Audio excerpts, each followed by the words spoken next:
Dan ayo kita baca kalimat selanjutnya bareng-bareng. 1, 2, 3. Dan memang itulah yang sungguh-sungguh kuusahakan melakukannya. Ketika orang Kristen sibuk dengan kata pelayanan, ketika gereja terlalu sibuk dengan urusan-urusan rohani, maka target yang keempat ini kita sering abaikan, kita lupakan. Hanya kata ini penting, kami harus tetap mengingat. Saudara, menegaskan kata harus dan tetap itu sebetulnya nggak boleh digabung, tapi untuk menegaskan hanya kami harus tetap mengingat orang-orang miskin. Lalu penekanannya, dan memang itulah yang sungguh-sungguh kuusahakan melakukannya. Target keempat anak-anak Tuhan selama 9 bulan 5 hari ini, berapa persen waktu, tenaga, berkat yang kita terima dari Bapa kita bagikan untuk memenuhi target keempat ini. Di mana-mana tetap akan ada orang miskin yang tidak hadir kebaktian pertama dan kedua. Ada kesaksian tadi pagi dari seorang misionaris. Kita bersyukur bahwa dari Surabaya ada seorang misionaris. Dia seorang gadis dari daerah mana itu? Saya kok lupa rumahnya. Bukan, rumahnya di daerah Simo Situmulyo sana, di daerah sana. Saya kenal, namanya Esther. Sudah lama saya kenal dia, sudah lebih dari 20 tahun yang lalu. Dia menjadi misionaris di satu suku namanya Naksi. Ibu kota provinsinya Kunming. Hampir 5 tahun dia di sana. Nah, dalam kesaksian tadi pagi dia berkata bahwa salah satu perintah yang Tuhan berikan kepada kita, suku Naksi ini masih terbelakang dan sebagian besar orang miskin. Jumlah mereka hanya 300.000 dibanding 1,3 miliar penduduk Tiongkok. Suku ini kecil dan mereka punya bahasa sendiri. Nah, dalam kesaksian itu ceritakan bagaimana Esther ini datang untuk menjadi guru, untuk jadi berkat buat orang-orang itu. Puji Tuhan untuk hidupnya yang diberikan kepada suku itu. Nah, saudara, apabila seluruh kegiatan rohani kita lupakan target yang keempat, ketika kita terus sibuk dalam pelayanan sampai kita gak sempat ngurus orang-orang miskin itu, betapa kita salah di hadapan Tuhan. Sebelum saya akhiri dengan menekankan bagian keempat ini, saya ajak saudara berpikir begini. Karena kalau pikiran ini tidak ada di benak kita, maka kita akan sulit bicara tentang ngurus orang miskin. Apa itu? Saudara, selama ini pengajaran-pengajaran kita dengar lebih menitik beratkan dan tidak seimbang, yaitu kita butuh Tuhan, kita perlu Tuhan. Maka itu mari kita berdoa, percayalah nanti mujizat pasti terjadi. Tidak salah, memang kita perlu Tuhan dalam hidup ini. Tapi kalau penekanannya hanya kita yang perlu Tuhan, tetapi kita tidak mengajarkan kepada gereja bahwa Tuhan pun perlu kita, maka itu tidak seimbang. Saudara perhatikan, Tuhan juga perlu kita. Katakan amin. Lagi sekali, Tuhan perlu kita, bukan cuma kita yang perlu Tuhan. Dalam hal apa Tuhan perlu kita? Ada banyak ayat. Salah satunya Yohanes 4:34, bahwa kita harus melakukan pekerjaan Tuhan yang ditugaskan kepada kita. Dengan kata itu kita akan tahu bahwa Tuhan perlu kita. Tapi di antara semua firman yang begitu tegas menyatakan bahwa Tuhan perlu kita, mari kita buka Amos 3 ayat 7. Saudara, saya sangat kagum pada Amos 3 ayat 7. Satu-satunya ayat dalam seluruh Alkitab yang memberitahukan kita Sedahsyat itu keperluan Tuhan atas kita. Maka itu tidak hanya kita yang perlu Dia, tapi Dia pun perlu kita. Sudah dapat Amos 3 ayat 7. Sedikit sekali firman Bapa kita itu didahului dengan kata sungguh, sedikit sekali. Dan ini salah satu dari yang sedikit. Sungguh artinya serius.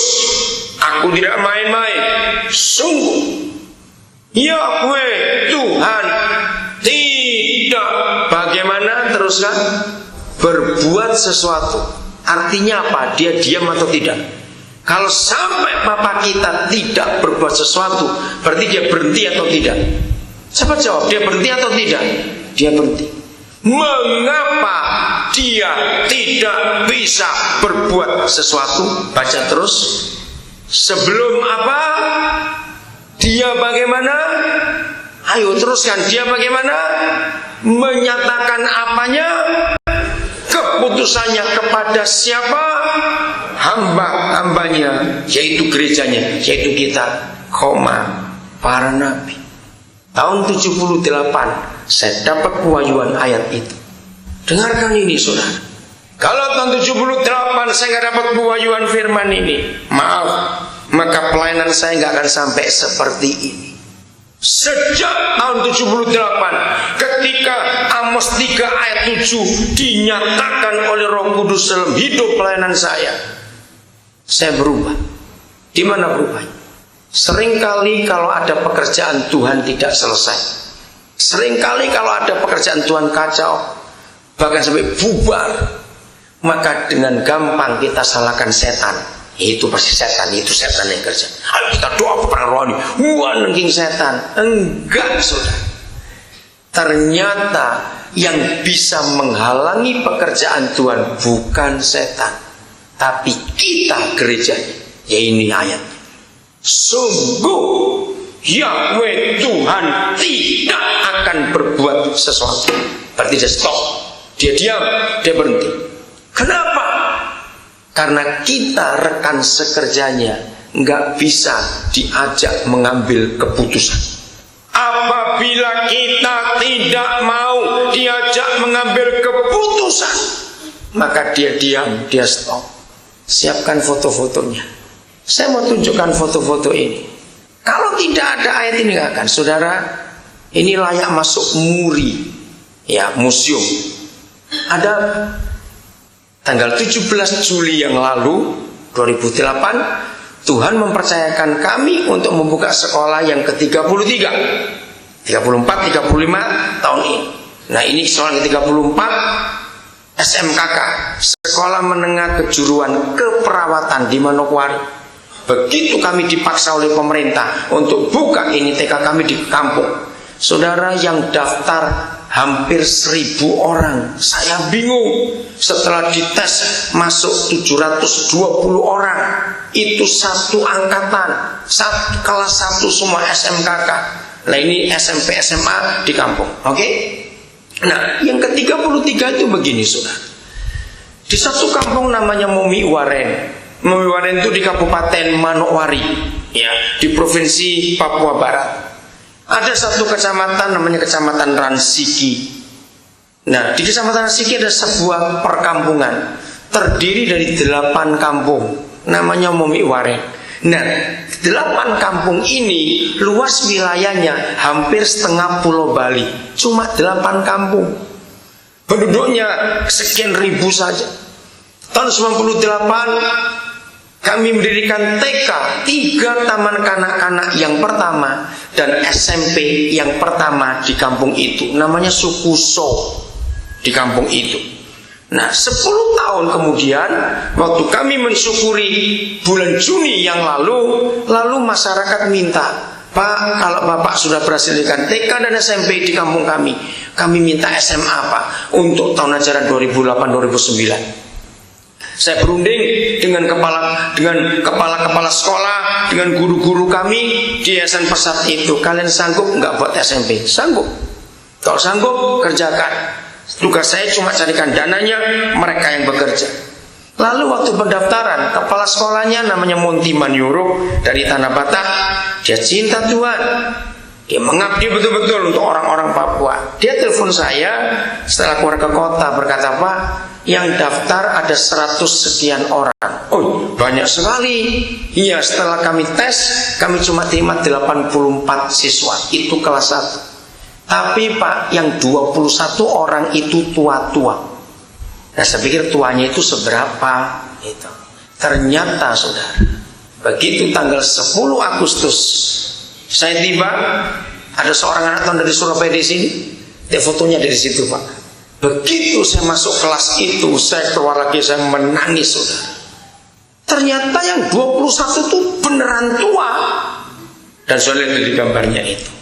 Saya menangis, lalu kepala sekolah tanya, kenapa Pak nangis?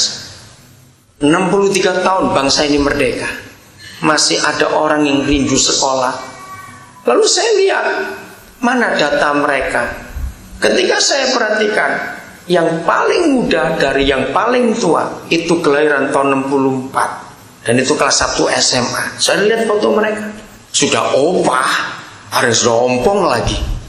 Lalu saya nggak bisa manggil anak-anak, panggil bapak. Saya tanya, kenapa bapak ingin tetap sekolah SMA? Salah satu